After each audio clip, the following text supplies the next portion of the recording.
So what is up, guys? Nick here, helping you to master your technology. iPhone 8 versus iPhone XS speed test. A week or so ago, we did the 8 Plus versus the XS Max. Let's see how the small boys do next to each other, beginning with a boot up in 3, 2, 1. Now, Apple did talk about how if you have like an iPhone 7, 8, or 6, coming to a XS is about the same size body with just more screen. So you can see basically that that's kind of true. The iPhone 8 a little bit smaller, but if you are coming from this device, it'll be right at home in terms of the size in the hand, but you will have a different experience because there's more screen, so you do have to reach a little bit higher for the XS. But you can see that the iPhone 8 with the A11 Bionic chipset boots up first over the XS. Okay, so let's quickly test Touch ID versus Face ID. Now on the iPhone 8, it's like the fastest Touch ID you can get on a smartphone.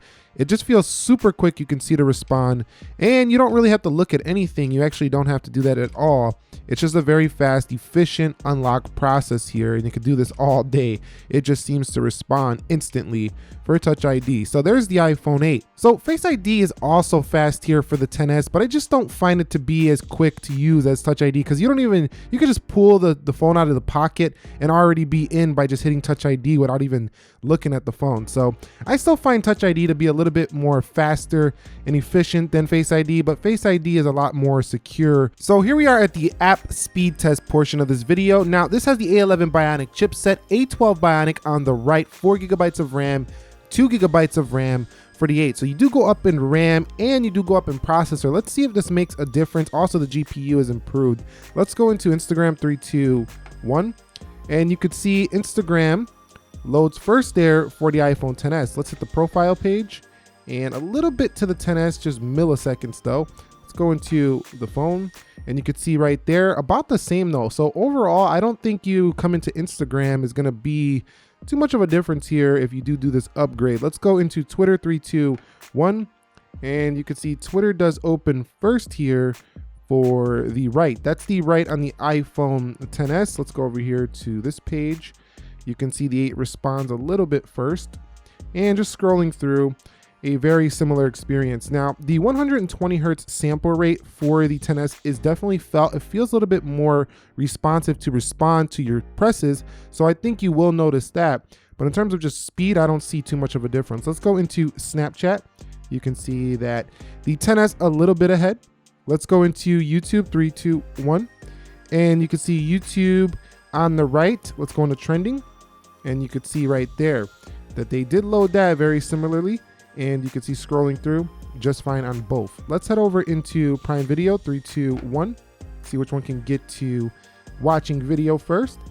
And you can see that was pretty close. I think it was the 8 slightly. Let me know down below. Let's hit Jaws. And you could see very close performance on pretty much everything we're doing so far. Let's go into Pinterest. And you can see Pinterest is open first on the right. And there comes the iPhone 8. Let's go into Amazon. But coming from an iPhone 8 to an iPhone XS, you're going to notice a very different way to operate this system. Let's go to deal of the day here for Amazon. And you could see that the XS looks to be slightly ahead, not too much, but slightly ahead. Let's go into eBay, 3, 2, 1, and see how eBay performs here. You can see eBay is ahead there for the XS. And again, very close performance no matter what you're doing. Let's go into Spotify, 3, 2, 1. And you can see that's a win to the XS. Coming out of there, let's go into some games now. Okay, we had to do a little jump cut there. Let's go into Subway Surfers, 3, 2, 1, and see which one gets into this game first. And it should be the XS, and you can see it jumps ahead. Boom, there goes the iPhone XS. Let me make sure the volume gets down on these devices. And let's see which one can get into that game first. 3, 2, 1. And you can see they play very similarly on both. Graphics are good on both of these devices. Let's go into Jetpack Joyride. And you could see even in this casual game, the XS with the win. So not bad. Let's go into Dead Trigger 2, 3, 2, 1. And see which one can open up Dead Trigger 2 first. You could see that is the XS on the right. And there is the iPhone 8. Let's go ahead and just play them a little bit so you can kind of see the difference in the graphics. And you could see super smooth here for the XS, no biggie.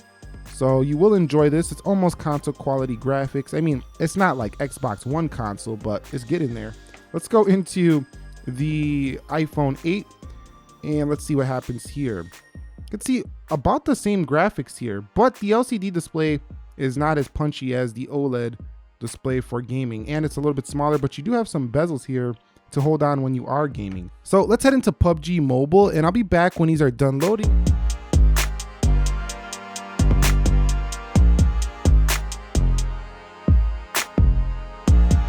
All right, so they both arrived at the match screen at about similar time, but the XS was ahead. So the XS is slightly improved in gaming. It's not nothing that's going to be like life-changing if you're a gamer. You will get a little bit better battery life due to better efficiency, but this is not a reason to just buy another phone just because of gaming, because most games will run just fine and fast and efficient just like they will on the XS on the 8. Okay, so that's the first round of apps. You can see that the iPhone 8 kept up pretty much in every area, but the XS was slightly snappier and it feels a little smoother. Let's go through some multitasking to see if we get any reloads here for the iPhone 8, and doesn't look like it so far. Oh, there we go on Pinterest. There's a reload. Let's go into Amazon, and you can see a little stutter there on Amazon. So here is where that 2 GB of RAM might not give you the same type of multitasking. Reload there for Subway Surfers for the iPhone 8. You can see Jetpack ready. And dead trigger with the reload. So yes, the 2 GB of RAM to the 4 is a definite upgrade. PUBG, okay, PUBG doing some weird stuff, but PUBG was about where it was. So let's go into the iPhone XS now to see how this one does.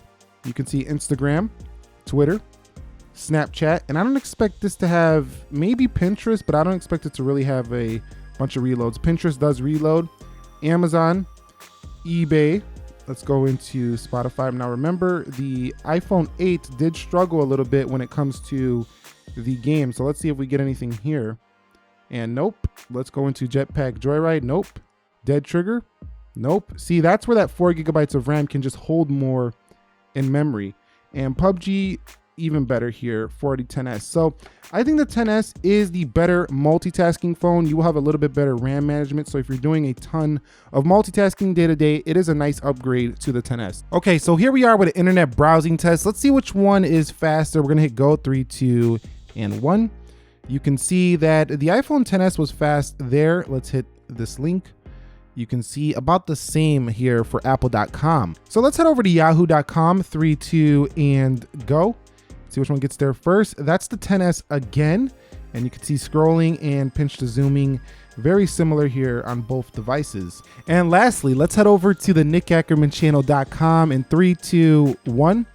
And you can see that is the iPhone XS with the clear win there. So it looks like the XS is just a little bit snappier in a lot of things, but it's like so slight that it's probably not going to make a huge difference in the real world experience, but it is slightly snappier and with 4 GB of RAM that will hold more apps in memory. All right, guys, so let's go ahead and hit save video on this 4K clip, save video, and see which one can render out first. So let's hit 4K, 3, 2, 1, and see what happens here. They're both exporting this movie. This is only a 30-second clip, so it shouldn't take long on either, but you can see that the iPhone XS does have a significant lead over that of the iPhone 8 so far. So here's where you're really testing that raw CPU power here in the iPhone XS, and it's definitely got the win here over the iPhone 8. So if you're going to be doing things like this and you're using multiple clips together, the iPhone XS should be significantly faster to render out a video, for example, and you've seen it was faster in gaming as well. So this is where the true performance lies, in the upgrade department. You can see the iPhone XS with the finish, and here comes the iPhone 8. Now the iPhone 8 is very respectable. It's faster than most other phones, but it's just not faster than the XS in this regard. Okay, so the final Geekbench scores are in, and you can see that the iPhone XS with the win, but not by so much. It's, you know, significantly better on the multi-core, but in the single core, where you probably are going to spend most of your time just opening apps day to day, it's not a big difference, but it's still a difference. So it is a faster phone overall than the iPhone 8. So that's it. Between the iPhone 8 and the iPhone XS, if you were contemplating an upgrade, at least in terms of performance, it is an upgrade there. But I would justify this upgrade more in the other areas, like you're going from this older, more stale design to this more modern design. Some people don't like the notch, and if you don't like that, stay put until Apple gets, you know, that notch off of the display, but that's probably not happening anytime soon right now. So this is what you're currently working with. I also would look at this to an upgrade for the cameras. It would be a nice upgrade from the iPhone 8 coming to these cameras, because the small phone has dual cameras. The small iPhone 8 only has one camera here. But if you're looking to save a buck, I would consider waiting for the iPhone XR, as we will be comparing the 8 to that device as well. So you might want to be subscribed for that. If you found this video helpful, entertaining, informing, enjoying, do me a favor, click that like button for me. Be sure to be well. Nick here, helping you to master your technology. Thank you very much for watching, and peace.